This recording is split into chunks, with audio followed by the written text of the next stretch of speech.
জানা sir YouTube চ্যানেলে তোমাদের সকলকে স্বাগত জানাই।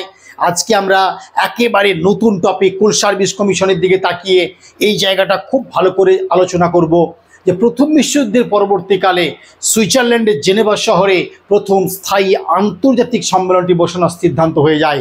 কিন্তু ফ্রান্সের একগুঁয়েমি মনোভাবের জন্য আমরা দেখেছিলাম সেই সম্মেলন সুইজারল্যান্ডের জেনেভার পরিবর্তে সরিয়ে নিয়ে আসা হয় ফ্রান্সের প্যারিস শহরে। আর সেখানে পাঁচটা সন্ধি স্বাক্ষরিত হয়, যাকে আমরা দেখানোর চেষ্টা করব আজকে। আর সেই প্যারিসের শান্তি সম্মেলনে ফ্রান্সের যে প্যারিস শহরে বসেছিল সেখানে 5টি চুক্তি স্বাক্ষরিত হয়েছিল ঠিকই, তবে সবচেয়ে গুরুত্বপূর্ণ তাৎপর্যপূর্ণ হলো ভার্সাই চুক্তি। আর এখানে আরেকটি সন্ধি স্বাক্ষরিত হয় যার নাম সেভরের চুক্তি, যে চুক্তির প্রতিবাদেই কিন্তু আমরা দেখব ভারতবর্ষে খিলাফত মুভমেন্ট জোরদার হবে। এবং 1919 সালে যখন ভারতবর্ষে জালিয়ানওয়ালা হত্যাকাণ্ড ঘটছে, রাওলাট আইন হয়েছে, 1919-এর মন্টেগু চেমসফোর্ড সংস্কার আইন, খিলাফত মুভমেন্ট স্টার্ট হয়ে গেছে, এরকম ঘটনা ভারতবর্ষে ঘটছে, তখন গোটা সমগ্র বিশ্বে দেখতে পাচ্ছি আমরা যে প্রথম বিশ্বযুদ্ধ পরবর্তীকালে একটা স্থায়ী শান্তি সম্মেলন বসছে। বলা বাহুল্য হয়তো সুইজারল্যান্ডের জেনেভাতে অনুষ্ঠিত হতো প্রথম বিশ্বযুদ্ধের পরবর্তীকালে স্থায়ী শান্তি সম্মেলন। কেন জেনেভাতে হলো না? 1870 সালে একটু পেছনের দিকে তাকাই যদি আমরা দেখব 1870-তে সেই এমস টেলিগ্রাম মিথ্যা প্রচার করেছিল Bismarck. The north German gazette, আরেকবার বলবো, দ্য নর্থ জার্মান গেজেট পত্রিকায় সে মিথ্যা প্রচার ছেপে দিয়ে একেবারে যুদ্ধে নামলো ফ্রান্সের সঙ্গে। ফ্রান্স তৃতীয় নেপোলিয়ন পরাজিত হলো সেই সেডানের যুদ্ধে। ফ্রান্স সেটা মেনে নিতে পারেনি। তাই প্রথম বিশ্বযুদ্ধের সেই পরিসমাপ্তির পর যখন কাইজার দ্বিতীয় উইলিয়াম জার্মান সম্রাট পরাজিত হলো, জার্মানির সেই পরাজয়ের পর ফ্রান্স তার প্রায় 50 বছর পরে তার রাগটাকে মেটাতে চায় নিজের ঘরে বসে। তাই জেনেভাতে নয়, ফ্রান্সের একগুঁয়েমি মনোভাবের জন্য অধিবেশন জেনেভার পরিবর্তে বসানো হলো প্যারিসে। সেই 5টা সম্মেলন বলবো। সেই সম্মেলনে অনুষ্ঠানটাকে পরিচালনা করার জন্য 4টে কান্ট্রি প্রধান ভূমিকা নিয়েছিল, যাদেরকে বিগ ফোর বলা হয় বলবো। আর জার্মানির উপর ক্ষতিপূরণের বোঝা চাপিয়ে দেওয়ার পর আমরা দেখব সেগুলোকে নিয়ন্ত্রণ করা হচ্ছে কিনা, বা ঠিকমতো লাগু করা হচ্ছে কিনা, বা পরিচালনা করা হচ্ছে কিনা। এই জন্য 5টা রাষ্ট্র ঐক্যবদ্ধ হয়েছিল, তাদেরকে পঞ্চপ্রধান বলা হয়। এখানে এই big four and big five is very important. সন্ধিগুলো করানোর জন্য, জার্মানিকে চাপ দিয়ে করানোর জন্য মনে রাখতে হবে সেখানে বিগ ফোর তৈরি হবে। আবার অর্থনৈতিক সামরিক যে সমস্ত শর্তগুলো চাপিয়ে দেওয়া হয়েছিল সেইগুলোকে দেখবার জন্য 5টা কান্ট্রি বড় ভূমিকা নিয়েছিল, এদেরকে পঞ্চপ্রধান বা বিগ ফাইভ বলা হয়। 230 পৃষ্ঠার দলিল তৈরি হয়েছিল ভার্সাই সন্ধির, সেটা জার্মানির কাইজার দ্বিতীয় উইলিয়াম মেনে নেয়নি, সই করবে না। তাকে হুঁশিয়ারি দেওয়া হলো আপনি সই না করলে আপনাকে শিরচ্ছেদ দিয়ে রক্ত দিয়ে সই করিয়ে নেওয়া হবে। সত্যি ভাবতে পেরেছেন যে প্রথম বিশ্বযুদ্ধে জার্মানি হেরে যাচ্ছে, সেই প্রথম বিশ্বযুদ্ধ সৈনিক রূপে যোগ দিয়েছিল কাজী নজরুল ইসলামের মতো মানুষ। কাজী নজরুল ইসলাম প্রথম বিশ্বযুদ্ধে যোগ দিয়েছিল। জার্মানি থেকে হিটলার ভুলে গেলে চলবে না। আর জার্মানির প্রতি এই অপমান, জার্মানির প্রতি এই নিরাপদের ব্যবহার, খারাপ ব্যবহার মেনে নিতে পারেনি হিটলার। পরবর্তী রণংদেহী মনোভাব উত্তেজিত হয়েছিলেন এবং ডাক দিয়েছিল দুই জগতের লড়াই আপোষের কোনো ঠাঁই নাই, হয় ওরা নাই আমরা, দুই পক্ষ তৈরি থাকবে না, একটা গোষ্ঠী থাকবে। হিটলারের যে ঔদ্ধত্য এই ভার্সাই সন্ধি থেকে তৈরি হয়েছিল। জার্মানির ইচ্ছা ছিল না। কাইজার দ্বিতীয় উইলিয়াম বলল আপনারা ক্ষয়ক্ষতির জন্য এত পৃষ্ঠার দলিল, 660 কোটি পাউন্ড ক্ষতিপূরণের বোঝা চাপিয়ে দিচ্ছেন, আমার যে ক্ষতিগুলো হয়েছে আমি কি পাবো? পাল্টা জবাব হিসাবে 230 পৃষ্ঠার মূল ভার্সাই সন্ধি দলিলের জবাব হিসাবে 443 পৃষ্ঠার দলিল তৈরি করেছিল। কে জানো? ওই জার্মানি বা কাইজার দ্বিতীয় উইলিয়াম। তাকে মেনে নেওয়া হয়নি। প্রত্যেকটা কান্ট্রি এই সময় তুলে দিল যাদের যা ক্ষতিপূরণ সব জার্মানিকে দিতে হবে। প্রত্যেকে এক একটা করে ফাইল তৈরি করে। সেই কান্ট্রিগুলোর কভারের যে ফাইল, সেই কভারের নাম অনুসারে বুকগুলোর নাম হয়েছিল। আমি দেখাবো হোয়াইট বুক, গ্রে বুক, ব্লু বুক, রেড বুক, একের পর এক দেখাবো যে বুকগুলো কীভাবে তৈরি হয়েছিল। বিগ ফোরের কথা বলবো, বিগ ফাইভের কথা বলবো, এবং জার্মানির উপরে যে 660 কোটি ক্ষতিপূরণের বোঝা চাপানো হয়েছিল, জার্মানি কখন শোধ করতে পারবে না। যদিও ক্ষীণ আশা ছিল, জার্মানির সবচেয়ে কয়লা উৎপাদক অঞ্চল সার অঞ্চল, সেই সার অঞ্চলটা যদি থাকতো তাহলে হয়তো কিছুটা শোধ করতে পারত, সেটাও কেড়ে নেওয়া হয়েছিল। তাই ঐতিহাসিক রাইকার বলছেন, ঐতিহাসিক রাইকার কি বলছেন, যে একটা হাঁসকে না খাইয়ে তার কাছ থেকে সোনার ডিম আশা করা, একটা রাজহাঁসকে আপনি খেতে দেবেন না অথচ আশা করছে সোনার ডিম, এ সম্ভব নয়। ঠিক জার্মানিকে শোধ করার কথা বলছেন, বিশাল অঙ্কের ক্ষতিপূরণ চাপিয়ে দিয়েছেন, তার সার অঞ্চল কেড়ে নিয়েছেন। তো দ্বিতীয় বিশ্বযুদ্ধের বীজ কিন্তু এখান থেকে লুকিয়েছিল। তাই ইতিহাসবিদরা ঐতিহাসে কি বলছে, যে প্রথম বিশ্বযুদ্ধের পরিসমাপ্তির 20 বছরের ব্যবধানে আবার পৃথিবী তার একটি বিশ্বযুদ্ধের রণদামা বেজে উঠেছিল, যার নাম দ্বিতীয় বিশ্বযুদ্ধ। তাহলে প্রথম বিশ্বযুদ্ধের পরবর্তীকালে পৃথিবীর আকাশ থেকে বারুদের গন্ধ বিলীন না হতে হতেই মাত্র 20 বছরের ব্যবধানে আরেকটি বিশ্বযুদ্ধের রণদামা বেজে উঠল, যার নাম সেকেন্ড ওয়ার্ল্ড ওয়ার। আর এই প্রথম বিশ্বযুদ্ধের চলাকালীন 1914 থেকে 18 সালে, আমরা জানি 1915 সালে গান্ধীজি ফিরে এসেছিলেন। তিনি বললেন ইংল্যান্ডের কাছে আমরা পরাধীন, ইংল্যান্ডকে এখন সমর্থন করা উচিত। প্রচুর ভারতীয় সৈনিক ইংল্যান্ডের পক্ষে যোগ দিয়েছিল, অনেক মারাও যান। তাদের জন্য দিল্লিতে তৈরি হলো 1918 সালে সেই India gate, the war of memorial তৈরি হলো ইন্ডিয়া গেট। এই প্রথম চুক্তি আছে। তা আজকে আমরা আলোচনা করব সেই প্রথম বিশ্বযুদ্ধের পরবর্তীকালে প্যারিসের শান্তি সম্মেলন এবং ভার্সাই সন্ধি। খুব গল্পটা মন দিয়ে শুনবে, ভালো লাগবে আশা করি। তো টপিক আসছি আমরা সেই প্যারিসের শান্তি সম্মেলন এবং ভার্সাই সন্ধি। এই জার্মানির ভার্সাই শহর ফ্রান্সের প্যারিস শহর থেকে মনে রাখবে। এবং 28শে জুন স্বাক্ষরিত হয়েছিল ভার্সাই সন্ধি, সালটা হচ্ছে 19। এই সময়কালে কিন্তু ভারতবর্ষে খিলাফত মুভমেন্ট চলছে, মনে রাখবে এটা। আর এই প্যারিসের শান্তি সম্মেলনে কটি দেশ যোগ দিয়েছিল, ভীষণ ভীষণ ইম্পর্টেন্ট, এবং কতজন প্রতিনিধি যোগ দিয়েছিল ভালো করে মনে রাখবে। তাহলে 32টি দেশের 72 জন প্রতিনিধি যোগ দিয়েছিল ফ্রান্সের প্যারিসে। যদিও সুইজারল্যান্ডের জেনেভা শহরে বসার কথা ছিল আন্তর্জাতিক স্থায়ী শান্তি সম্মেলন, কিন্তু ফ্রান্সের একগুই মনোভাবের জন্য জেনেভা থেকে প্যারিসে নিয়ে আসা হয়, মনে রাখবে। এবং এই যখন শান্তি সম্মেলন বসছে, সেখানে মনে রাখবে কি করা হলো না, কোনো জার্মানির প্রতিনিধিকে, কোনো জার্মানির যে রিপ্রেজেন্ট প্রতিনিধিকে সেখানে আমন্ত্রণ করা হয়নি বা জানানো হয়নি। আমরা যেমন দেখেছিলাম যে 1885 সালের কংগ্রেসে সুরেন্দ্রনাথকে আমন্ত্রণ করা হয়নি, ঠিক তেমনি 1919 সালে প্রথম বিশ্বযুদ্ধের পর প্যারিস শান্তি সম্মেলনে জার্মানির কোনো প্রতিনিধিকে আমন্ত্রণ করা হয়নি। এই প্রথম বিশ্বযুদ্ধের নেপথ্য কারিগর নাম হচ্ছে কাইজার দ্বিতীয় উইলিয়াম। এর অনিচ্ছা সত্ত্বেও তাকে 230 পৃষ্ঠা 230 পেজেসের বিশাল চুক্তিপত্রে স্বাক্ষর করতে বাধ্য করা হয়েছিল। জার্মানি প্রতি মেনে নেয়নি।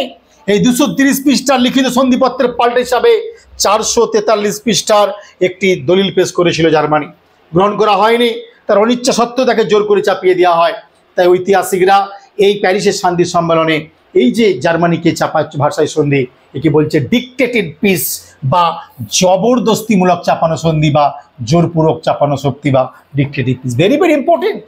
এই যে 28শে জুন ভার্সাই সন্ধি হলো, সেখানে 4টে কান্ট্রি বড় ভূমিকা নিয়েছিল, ইংল্যান্ড, ফ্রান্স, ইতালি এবং আমেরিকা। পরবর্তীকালে এশিয়া থেকে যোগ দিয়ে জাপান পঞ্চপ্রধান বা বিগ 5 হয়ে যাবে। তাহলে 4টে রাষ্ট্র প্রথম বিশ্বযুদ্ধের পরবর্তীকালে ভার্সাই সন্ধি জার্মানিকে চেপে ধরার জন্য প্রধান ভূমিকা নিয়েছিল।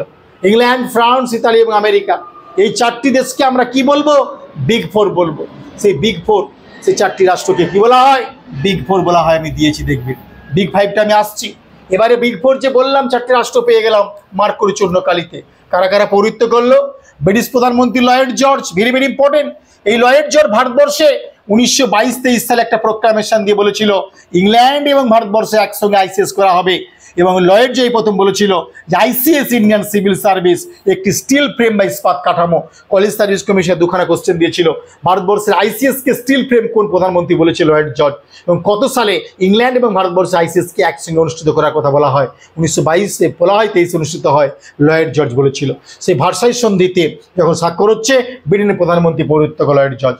ফরাসি প্রধানমন্ত্রী ছিল লর্ড ক্লেমেন্সো, ইতালি প্রধানমন্ত্রী কে ছিলেন, অরল্যান্ডো, মার্কিন যুক্তরাষ্ট্রের রাষ্ট্রপতি ছিল উড্রো উইলসন।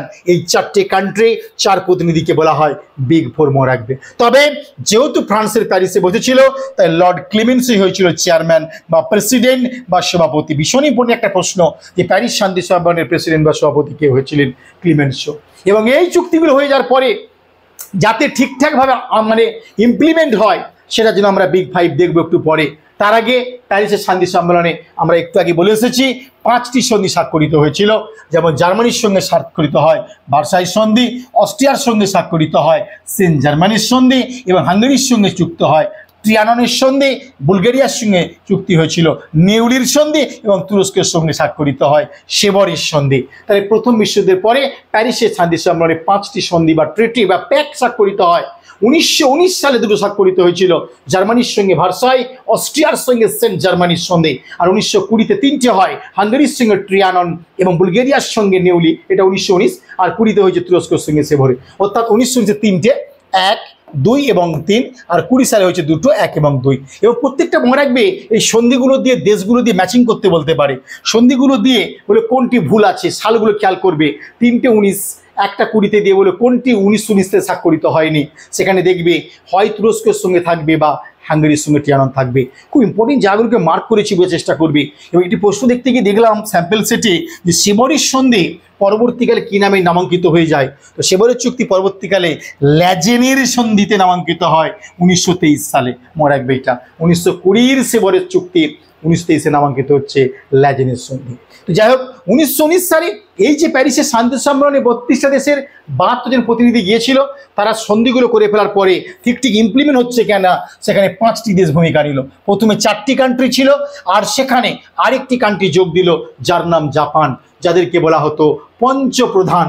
কারা কারা আমি বলে এসেছি, ইংল্যান্ড, ফ্রান্স, ইতালি, আমেরিকা ছিল বিগ ফোরে, আর যোগ দিয়েছে কে? জাপান। তাই 5টা হয়ে গেল, বিগ 5 পঞ্চপ্রধান বলা হয়। বিগ 4 এবং big 5 very very important. Big 4 4টে কান্ট্রি কমন থাকবে, এর সঙ্গে জাপান পর থেকে যোগ দেয়, নাম হয়ে যাবে বিগ 5। মনে রাখবে এইটা। এবং জার্মানির উপরে সেই ভার্সা সন্ধি বলে যে অর্থনৈতিক শর্তগুলো চাপানো হয়েছিল, সেটা একবার দেখে নেওয়ার চেষ্টা করব। প্রথমে করা হয়েছিল 660 কোটি পাউন্ড, যেটা বার বলে এসেছি 660 কোটি পাউন্ড অঙ্কের, বিশাল অঙ্কের ক্ষতিপূরণের বোঝা চাপিয়ে দেওয়া হয়েছিল। এবং জার্মানির সবচেয়ে কয়লা সমৃদ্ধ অঞ্চল সার, বারবার বলে এসেছি, যেটাকে ঐতিহাসিক রাইকার বলছে রাজাসকে না খাইয়ে সোনার ডিমে আশা করার সমতুল্য। কয়লা সমৃদ্ধ অঞ্চল সাহায্য কেড়ে নেওয়া হয়েছিল। কি কত বছরের জন্য? 15 বছরের জন্য একবারে পঙ্গু করে দেওয়া হয়। যদি আমার ইয়ং পরিকল্পনা আমরা দেখেছি 1929-এ, এবং ডাওজ পরিকল্পনা হয়েছিল এই সময়কালে, ভিডিও তোমার দেখবে আমি করেছি 1924-এ ডাওয়েজ 29-এ ইয়ং পরিকল্পনায় জার্মানির জন্য কিছুটা লাগু করার চেষ্টা করা হয়েছিল। জার্মানিকে ফ্রান্স, ইতালি, বেলজিয়ামের স্বল্পমূল্যে লোহা দিতে হবে, কয়লা দিতে হবে, কাঠ দিতে হবে, এইসব চাপিয়ে দেওয়া হয়। সারা অঞ্চল কেড়ে নেওয়া হয়, 660 কোটি ক্ষতিপূরণ বোঝা চাপিয়ে দেওয়া হয়। বিশ্বযুদ্ধের জন্য বেলজিয়ামের ঋণের টাকা জার্মানিকে সুদ সহ পরিশোধ করতে হবে। মারাত্মক। হিটলারের উত্থান এমনি হয়নি, মানে যা খুশি তাই করা হয়েছে জার্মানির উপরে প্রথম বিশ্বযুদ্ধের পরে। এবং রাইন নদীর উপর আন্তর্জাতিক অধিকার স্থাপন করা হয়, সকলে ভোগ করবে, জার্মানি শুধু একা নয়। এবার যদি আমরা দেখি সামরিক শক্তি একবারে পঙ্গু করে দিয়েছিল জার্মানিকে। কি করতে হয়েছিল না, জার্মানি সামরিক শক্তিকে নিয়ন্ত্রণ করার জন্য কি বলা হলো, যে জার্মানি সৈন্য সংখ্যা 1 লক্ষে নামিয়ে দেওয়া হয়েছিল, 1 লক্ষের বেশি রাখতে পারবে না। অতএব বেলজিয়ামের মতো একটা ছোট রাষ্ট্রের মানসিকতা তৈরি করা হয় জার্মানির মধ্যে, যেটা কাইজার দ্বিতীয় ইলাম পরবর্তীতে হিটলার মেনে নিতে পারেনি। জার্মানিকে বাধ্যতামূলক সামরিক শিক্ষা যে প্রদান দেওয়া হতো সেটাকে নিষিদ্ধ করে দেওয়া হয়, বন্ধ করে দেওয়া হয় জার্মানিতে সামরিক শিক্ষা। জার্মানির যুদ্ধজাহাজগুলি ইংল্যান্ডে পাঠিয়ে দেওয়া হয় যাতে সে ব্যবহার করতে না পারে। হেলিগোল্যান্ডের নৌঘাঁটি বিলুপ্ত করা হয়, যেটা জার্মানির একটা বড় স্ট্রং পয়েন্ট ছিল, সেই হেলিগোল্যান্ড এটাকে ধ্বংস করে দেওয়া হয় বা নিষ্ক্রিয় করে দেওয়া হয়। এবং 15,000-এর বেশি কখনোই সেনা রাখা যাবে না বলে ঘোষণা করা হয়। রাইন নদীর পশ্চিম তীরে 30 মাইলের মধ্যে স্থাপিত সমস্ত জার্মান দুর্গ সামরিকগুলোকে ভেঙে ফেলার আদেশ দেওয়া হয়। মানে একের পর সত্যি ভাবতে অবাক লাগে যে কী করা হয়েছিল জার্মানির উপর প্রথম বিশ্বযুদ্ধের পরে। যাই হোক, সেই জার্মানির উপর যে বিশাল ক্ষতিপূরণ চাপানো হলো, তখন কাইজার দ্বিতীয় ইলাম বলল, আপনাদের অনেক ক্ষতি হয়েছে, আমাকে দিতে হবে, বেলজিয়ামকে দিতে হবে 660 কোটি কোন বোঝা দিতে হবে। আমার সামরিক শক্তি কমিয়ে দেওয়া হলো, আমি শুনে রাখতে পারবো না, সব নিষ্ক্রিয় করা হলো। আমার যে ক্ষতি হলো প্রথম বিশ্বযুদ্ধেতে, শুধু কি জার্মানির ক্ষতি হয়নি, বাকি সবার হয়েছে। জার্মানির যে ক্ষতি তার কি প্রাপ্য? কাইজার দ্বিতীয় ইলাম বলল, আপনি সই করুন, নাহলে মাথা শিরোচ্ছেদ করে রক্ত সই করে নেওয়া হবে। শুধু কি তাই? ভাবলো এক হয়ে যাবে। এই সময় জার্মানি বেশ কিছু তার প্রস্তাব রেখেছিল, একের পর এক বিবৃতি দিল। জার্মানি বললেন, এই হোয়াইট বুকটা পড়ে দেখুন, এই যুদ্ধের জন্য সবাই তো দায়ী, শুধু একা তারা দায়ী নয়, সবাই দায়ী। তারা হোয়াইট বুক যখন পেশ করলো, প্রত্যেকটা কান্ট্রি বলো আপনার থেকে আমাদের ক্ষতি বেশি হয়েছে। এই জার্মানির কাইজার দ্বিতীয় ইলাম তিনি হোয়াইট বুক বা শ্বেত বুক প্রকাশ করলে, ব্রিটিশ সরকার ব্লু বুক পেশ করেছিল, ফ্রান্স জারি করেছিল ইয়েলো বুক, এই সময় মনে রাখবে রাশিয়া পাস করেছিল অরেঞ্জ বুক, বেলজিয়াম সরকার পেশ করেছিল গ্রে বুক বা ধূসর বুক, আর সার্বিয়া সরকার ব্লু বুক পেশ করেছিল। আবার সার্বিয়া ব্লু বুক পেশ করলে, অস্ট্রিয়া চ্যালেঞ্জ করে পেশ করলো রেড বুক। আমার দৃঢ় বিশ্বাস এগুলো ভালো করে পড়বেন, এখানে কোশ্চেন প্রবল সম্ভাবনা কমন চলে আসার ফলে। এবং এই বুকগুলো পেশ করে যে যার অধিকার, যে যার ক্ষতিপূরণ ছাপিয়ে নেওয়ার, দাবি নেওয়ার, হুটিয়ে নেওয়ার, নিজের অধিকারে নেওয়ার চেষ্টা করেছিল। মনে রাখবে এইটা। তো যাই হোক, এরকম কূটনৈতিক যে দলিলগুলো ভীষণভাবে প্রভাব ফেলেছিল কিন্তু পরবর্তীকালে দ্বিতীয় বিশ্বযুদ্ধের সময়কালে। আপনি এরকম ইতিহাসরা খুঁজছেন ইউরোপের উপরে, ব্যাখ্যা সহ এমসিকিউ খুঁজছেন, প্রচুর পরিমাণে সাল এবং ডেট ঘটনাগুলো চ্যাপ্টার্স করেছি, ওটা পড়ুন, অভূতপূর্ব সারা, বেঙ্গল টপ বই একটা। আর এই বইটা প্লিজ টেক্সটটা পড়বেন, কিন্তু বারবার রিকোয়েস্ট, নতুন বইটা পড়লে আপনারা বুঝতে পারবেন স্যারের পরিশ্রম কতখানি। এই বইটা অভূতপূর্ব, 48 ঘন্টাতে রেসপন্স মারাত্মক একবারে। কারণ 90 দিন 90টা যে মডেল সেট দেওয়া রয়েছে, প্রত্যেকটা সেট পড়বেন, বিশ্বাস করে বুঝবেন কি করা হয়েছে। আপনি চাপটা ধরে প্রাচীন মধ্য আধুনিক এত প্রশ্ন, এত গাম্ভীর প্রশ্ন সত্যি পাবেন না। অনেক কথা বলবেন, বইটা মন দিয়ে পড়বেন, বুঝতে পারবেন না। টেক্সট টেক্সট যখন পড়বেন নীরবে পড়বেন। প্রাচীন মধ্য আধুনিকের কাকে বলে টেক্সট, তথ্য আপনি 10টা বইকে পাল্লা দিয়েও করতে পারবেন না। এই টেক্সটটা দিয়েছি, প্রতিটা জায়গায় আপনি পড়ে কিন্তু রিপোর্ট করবেন, এটুকু আবদার রইল। আর এনি কোয়ারি লাস্ট পাতায় লিখে দিয়ে গেছি, এনি কোয়ারি ডাইরেক্ট অ্যান্সার। আজকে এই পর্যন্ত রইল, দেখা হচ্ছে নেক্সট ভিডিওতে। কেমন লাগলো প্যারিসের শান্তি ভাষার সন্ধি অবশ্যই জানিও। বাই।